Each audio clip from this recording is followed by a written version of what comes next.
Hi everyone. Today we've got a special interview because we'll be joined with two people. I've got Ursula Silling, CEO of Branchspace, and Stefanie Harder, Director of Passenger Management at Hamburg Airport. Could I ask you to each give a very brief introduction into yourself and your experience in the industry, perhaps starting with you, Ursula? Thanks very much, Jess, for having us here today. I'm actually most of my career, I worked directly with airlines, big and small ones, in different marketplaces. And I also, at some stage, managed a think tank, actually, in a joint venture with Hamburg Airport. And I think the common thread throughout this was that it was always focusing on the customer and driving digital and direct customer relationships and innovate to make a difference in the marketplace. And this is also why I joined Branchspace, as we have the solutions and services that I've always dreamt of in my position as CCO or EVP commercial in the airlines. And I was always driving cooperation with airports as well. Fantastic. Well equipped for this conversation then. And you, Stephanie? Well, yeah, this is how I know Ursula. We've known each other for over 20 years, I would say now. We met at least my first stopover at an airline. That was 20 years ago at Deutsche BA with Ursula. I was responsible for communication that time. Ursula was networking. And that is what was my first step in the airline industry. And then I changed over to airports, and I'm with Hamburg Airport now for 20 years. And I was the speaker of the airport, responsible for communications and passenger service for a long time. And only 5 years ago, we did a refurbishment, would say. We reorganized everything, and we set the organization along the customer journey. And this is my new position. My organization part looks after every touch point the passenger has with the airport. And that starts with the communication at the beginning, the parking, terminal, everything with baggage, VIP services, lounges, and hygiene and cleaning. Wonderful. So today we're going to be discussing the customer journey, and we've got a fantastic opportunity, given your combined experiences with airlines and airports, to look at collaboration between the two and what that can bring and perhaps what's missing at the moment. So could I start by asking, maybe you go first, Ursula, if you could describe how the experience of a traveller would look like in the ideal world. Yeah, actually, and I will even keep it very short, because I think it's all about what the customers expect. And even in our little kind of pre-conversation, when we were like spontaneously starting, we were already discussing different maybe requirements that different people might have. And we, at the moment, I think we often have this mass thinking approach, but actually there might be those customers who just want a fast and efficient way of doing their travel, from booking up to maybe making any changes, and then on the day of travel, actually going to the airport, going through the airport. Ideally, everything should just be seamless. There are others for whom maybe this quiet and some space are more important, and some comfort. Maybe others, and maybe if traveling and flying maybe once or twice a year, they want some adventure. They want actually to be early at the airport, have some experiences and inspiration. And then there might be others with maybe some special needs. Maybe if when my mother traveled, she is now at an age, she is afraid of those long distances at an airport.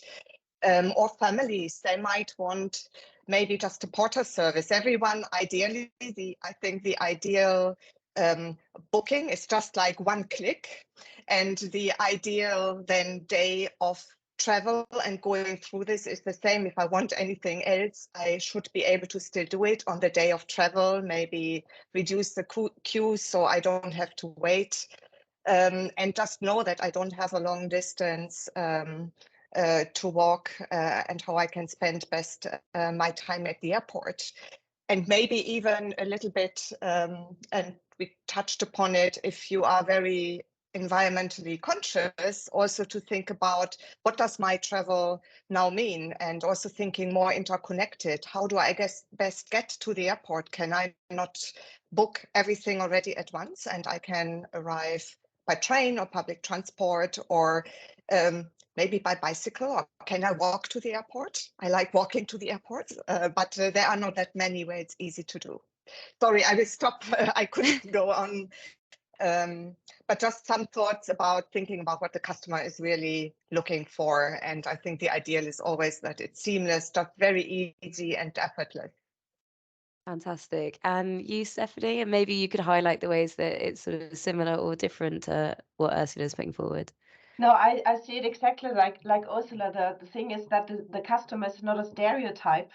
That is Yeah. that's the thing, and that we but we don't have the, I would say, the resources to really focus on everything, or every single need. So we have to really focus on the touch points all the customers have with the airlines or the airports, and make pain points that they might have less, so you have a seamless travel for everybody. And then if you have then time, perhaps then you can focus on your perhaps greatest part of customer, whether it be the business traveler, or the families, or the elderly people. And I think that's the challenge, that you have different types of people. Okay, wonderful. So yeah, a couple of themes that were coming up there was the sort of seamless, but also awareness that the customer isn't the same universally, and catering to that where possible, and then making sure these touch points run as smoothly as you can.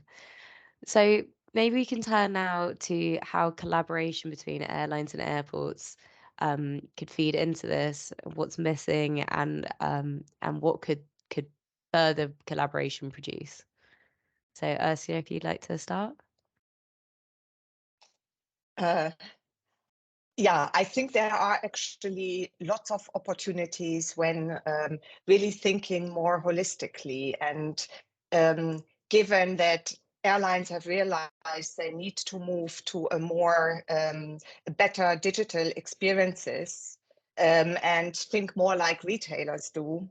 This actually, I think, opens the way, together with the fact that we are in a world now where technology enables everything. It's just about being smart and knowing what you want to use it for and how you can add best value, and also achieve ultimately a best return on investment. There are, I think, lots of opportunities to think about from the customer perspective. They have obviously, when they book their flight, they are very much focused on maybe their flight, maybe the link to the hotel, and dependent on the specific needs already from some services that affect the airport. And ideally, I think some of them are in the meantime quite easy to add immediately. If I think about this, going through the airport fast with booking the fast track, for example, directly with your booking. But I think there could be much more to actually tailor your needs to your personal preferences, if including many more services. And this could even be maybe pre-order some meals, so you don't have to wait, but you also know what you get. Maybe pre-order some items in the shops and really know that the things you had actually wanted to buy and you haven't really managed to do. Maybe you also think sustainably and think you don't want to use too much postage and just order it online. So you could just as well pick it up at the airport on your return if you know you can actually really buy it. So those could be already, I think, some services where you could make a difference. Or could you also buy your place in the queue? There are like even the opportunities now to have these virtual queues where you can actually have a coffee whilst you are waiting.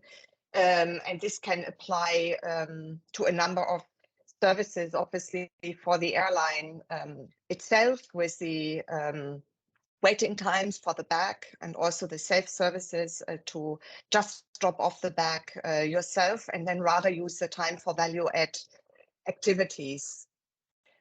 Just a few examples. I think there could be a lot more. Fantastic. And Stephanie, I believe Hamburg Airport does have these sort of regulating with queuing slots. So perhaps could you expand on that as well? Yes, well, there is a lot of development in the past, let's say 2 years, that happened quite a lot in digitalization and in automatization. The problem is that all the organizations have different systems, and the systems don't not yet speak to each other, and that's a bit of a problem. If the seamless travel, as Ursula described, would be a great thing for the future, but there's always the problems in the little detail. But the consciousness that the traveler would like to have that kind of service is there and is done.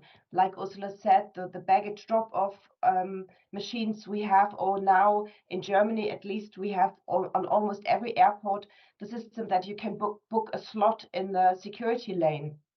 So you know at what time you can go there and then be there and go through the security quickly, because that is one of the major pain points we have in the aviation industry, is the security check for the passengers, and that we had a lot of queuing there in the past year, let's say.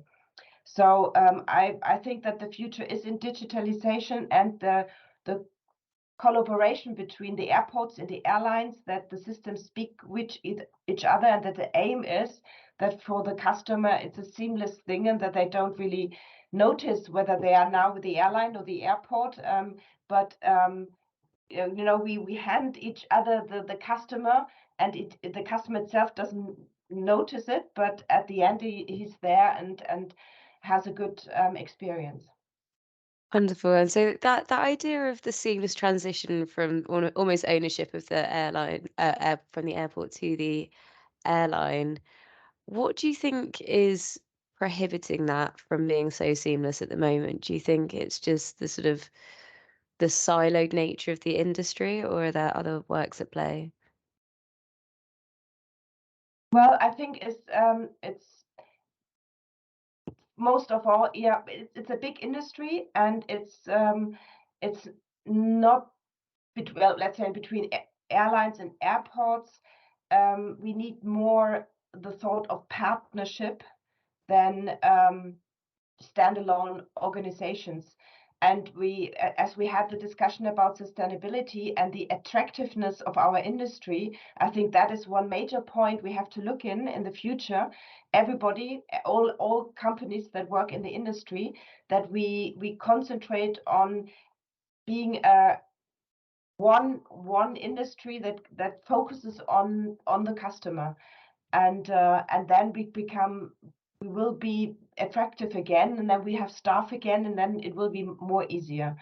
And the other thing is that the computer systems, they have to be aligned. That's very, very important, and that we have to invest in the future. Fantastic.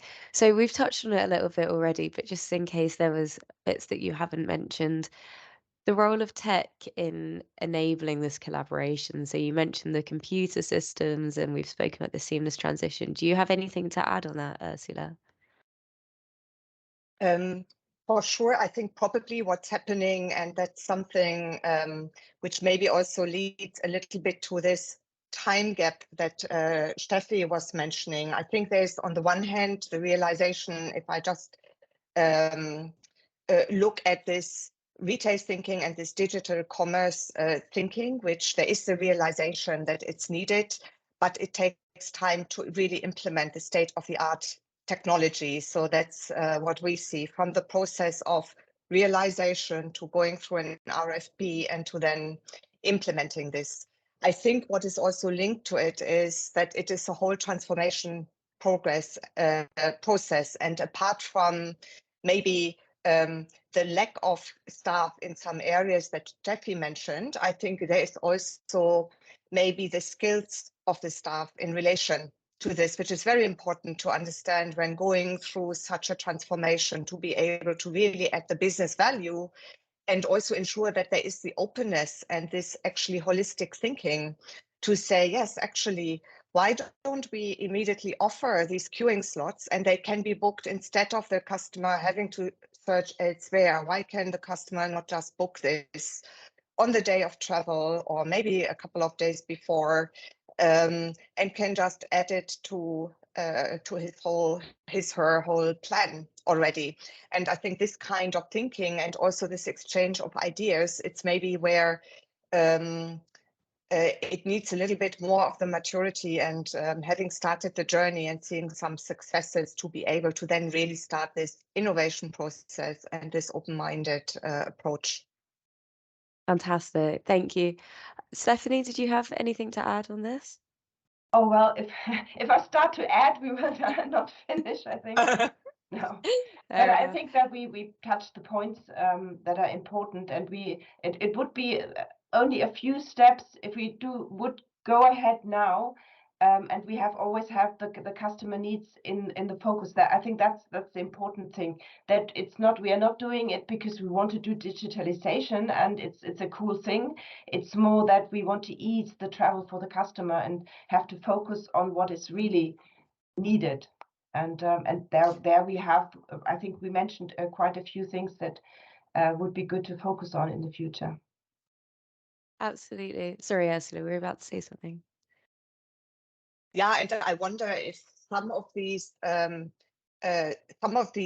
items which facilitate this, to do this, to make it really easy, and it can be biometric travel. There have been some activities now in place and have started so that you can actually walk through everywhere much faster. Also, some of these machines where you don't need to take out your laptop or any other stuff anymore. They make also the whole process faster. And I also wonder if you look at some of the alliances that were formed for airlines, they should actually be airports in there. There should be maybe rail in there. There should be, which actually Lufthansa, Star Alliance started now with rail companies. There should be hotels in there. There should actually be main stakeholders in there. And this could maybe also altogether help this process and also help this process. The technology is now there that you can actually really make easy integrations and also fast integrations and ultimately be very effective. So you can then start to innovate. And that might also be some of the governance points to think broader of formalizing such relationships, which could help actually to move in that direction and ultimately also address these items like sustainability. How can we do this better? What can we do more and get this holistic thinking across? That's a really, really interesting point. Thank you for bringing that up. So that taking it as a more broad overview of the travel experience and sort of collecting minds on that. So facilitating movement between each of those stages. So I think we touched on it earlier, but even how you'll get into the airport. So if, like you said, adding rail into that conversation and the products that could bring for the sort of the experience for the whole customer as well, because they'll experience it as much more seamless if we can integrate across all of those. Well, I think that's a really fantastic point to leave the conversation on, and that's given us lots to think about. So thank you so much to both of you for making the time to speak with me today. Well, thank you for the time.